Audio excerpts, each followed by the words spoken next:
Hey everyone, welcome to the Be Bold, Make Waves podcast, a show bringing you inspiring stories of women who are growing and scaling their business. I'm your host, Laura Kåmark, a website and tech integration specialist who works with online business owners who love their work and not their website. Join me as we have incredible conversations about business, mindset, productivity, and of course, the website and tech behind the business. Let's go ahead and dive in to this week's episode.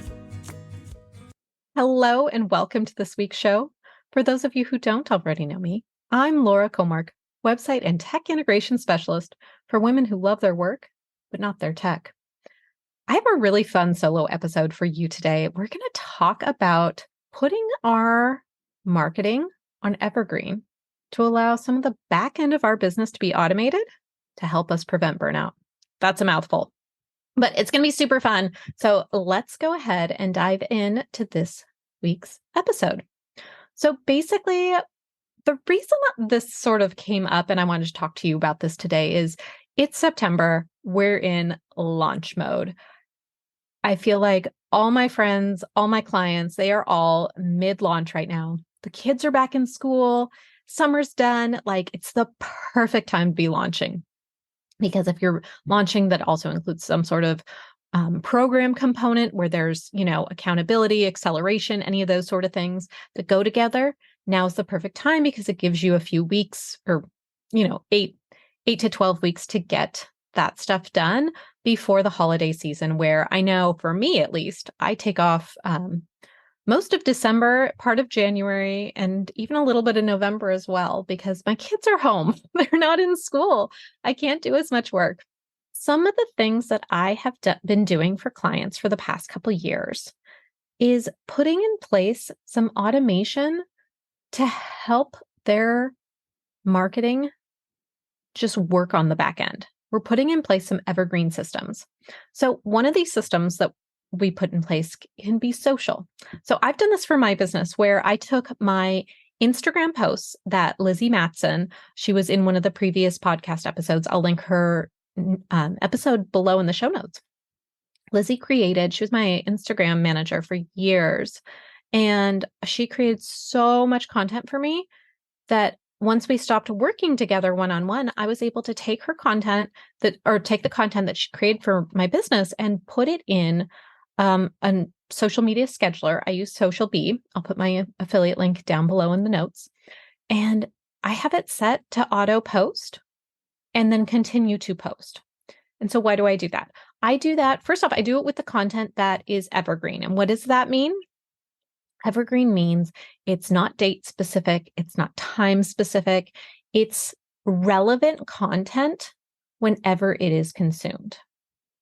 Okay, let me say that again. It is relevant content no matter when it is consumed. So that's what evergreen content is. And so think of like a blog post where you can have all of the blogs on your website that will a lot of times years later be getting hits. And I know I have a client that I recently was looking at some of her reports from her Google Analytics, and she had a blog post from 2018 that is her top performing page on her website. That's evergreen content. It's going to continue to drive traffic to your website, and you create it once and then you can reuse it. So going back to the social media, what I've done is taken my social posts that are evergreen, again, the things that don't matter when it's consumed, and put them in a scheduler. And so I'm able to now actually post it to Instagram, LinkedIn, Facebook, my business page, and it's going to keep posting for me consistently. Now, that doesn't mean I don't post on those platforms as things come up. As I've been speaking at summits or being on podcast interviews, I still go and post the relevant things, but I also have that other content that's able to go and just consistently post. So it's one less thing that I need to have on my marketing to-do list each week. So if you're able to go, my recommendation would be go batch as much as you can. Go batch your content, batch your Instagram posts, and then put it in an evergreen system so that you're able to step away from that part. And it gives you more time, more to work on other parts of your business, which is really, starting a business, so much of it is marketing. I don't personally want to be spending my entire week marketing my business. I want to be building websites and putting together your tech funnels and email marketing. Like, I want to be doing all those pieces, the stuff that I find really fun. I don't want to be sitting on doing Instagram posts and all that. To me, it can be very draining. So by putting it into an evergreen system, it's just happening on the back end. And I love that. So the other thing that I've been setting up a lot lately for clients is an evergreen email nurture sequence. And this is super fun because I have one client that we just like put her normal newsletter list. So normally she sends out a newsletter on every once a week on Wednesdays. And we took all those people and put them into her evergreen sequence that we've so far built out 4 months. And it's been really cool because she was like, she's like, I didn't have to write an email this week. This is amazing.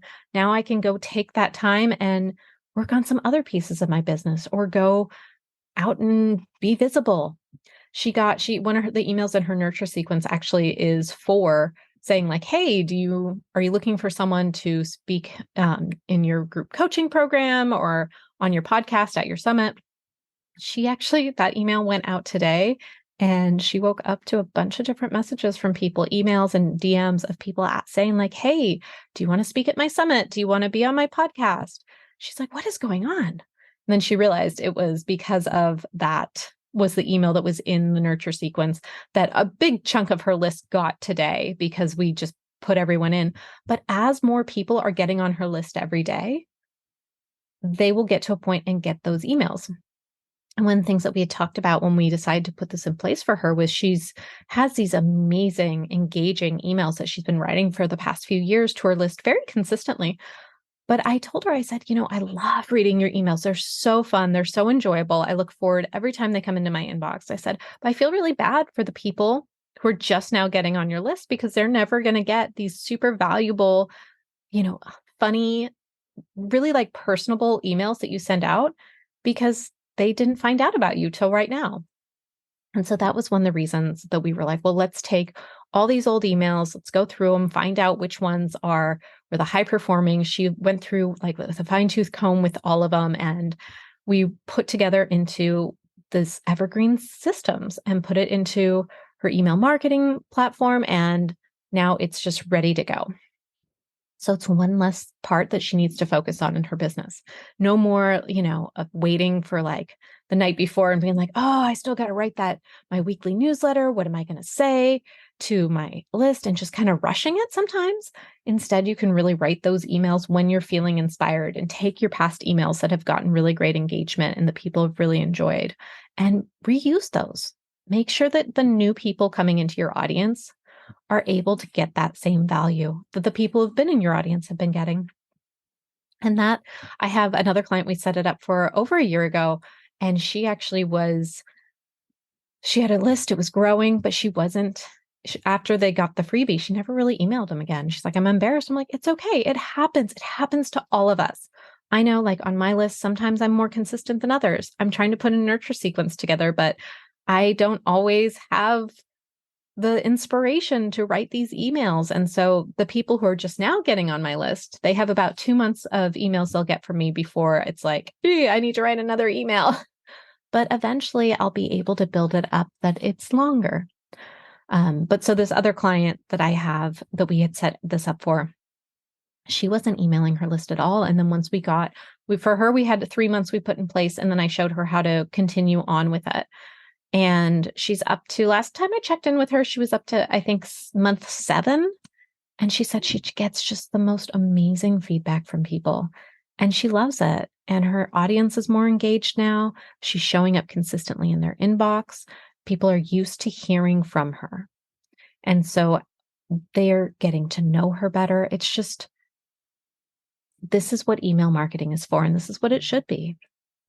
So those are 2 of the ways that I've really been helping clients put some evergreen systems in place using the automation. So all the text communicating, we have the website, the opt-in, the freebie, the delivery of it all, and then it all tagging properly and putting them in place for these evergreen email sequences. And so that's just something that I really would like you to think about when you are looking at the marketing side of your business, what are things that you could what are processes you could put in place so that you don't have to manually do this anymore? I just recently set up an automation in my business where when someone signs up for my WordPress protection plan, that's where I go in and they sign up for the plan and I keep their website up to date, plugins up to date, and just once they get on that, now when they go sign up on my website, put in the credit card information, then they get the welcome email. I used to have to send that out manually. I put together an automation that would make it so that just happens. And it's great. It's one less thing that I have to think about when I have people sign up for it. So, what are ways that you could put evergreen systems and some automations into your business to help free up some time so that you can spend less time on the back end of your business, less time on the marketing, spending more time on building relationships, and more time on just doing the piece of your business that you love? That's it for today. Thanks so much for listening. I'll see you next week. Thanks so much for listening to this week's episode. Be sure to check out the show notes at laurakåmark.com/podcast. And if you're ready to turn your website into a marketing machine, get more sales, save time, and simplify the back end of your business, grab my free resource, Power Integrations for your website. Head on over to laurakåmark.com/power. If you enjoyed today's episode, make sure to subscribe. And also, I'll just love you forever if you leave me a review. It helps get this podcast in front of other people that can help inspire. Thanks so much for listening. I'll see you next week. Bye now.